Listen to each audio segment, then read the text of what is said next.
followed cows around, mobs of cows around for a lot of years. And one of the biggest things I learned is that if you follow the herd, you're going to end up stepping in shit. So we've just got to be careful. Some of these things that are instinctual to us, instinctual as humans, is to actually try and force change onto people. Believe me, I'm still trying to do that to my wife. You think I would have learned?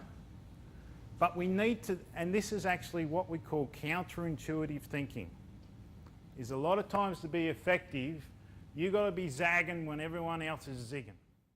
One particular animal that is a really good example of how to handle pressure and how to come on to pressure is this animal, the sheep. I like to call them the Y generation animal.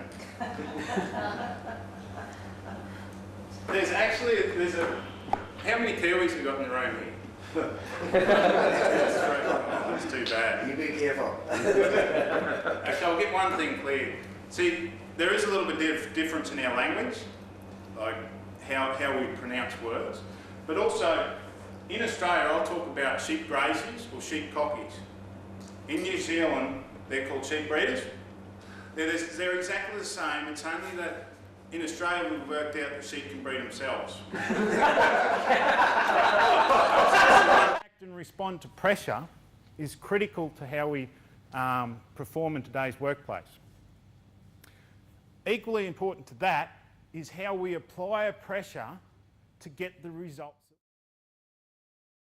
We can put more pressure on it. That's what they're designed for. And what it's led to is we've ended up with these animals that can't take much pressure and they're extremely difficult to work.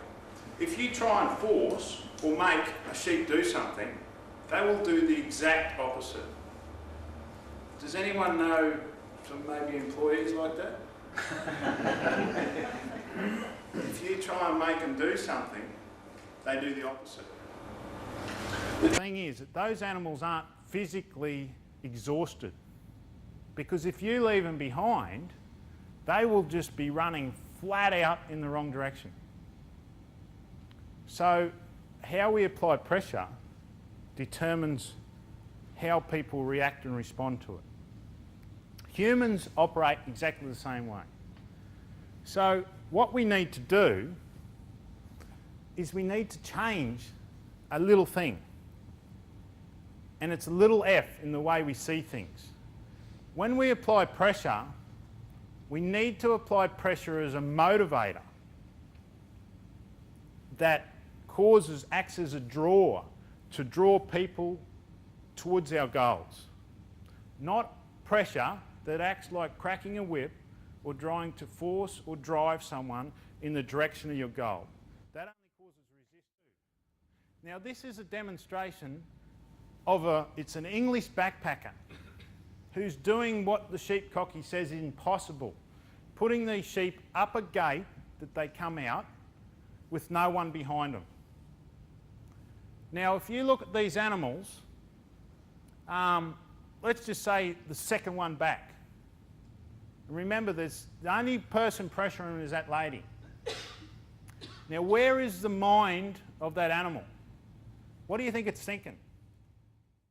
So if we want to be influencers and get a change of behaviour, which most people do, the first thing we've got to understand is how do we change the way people think?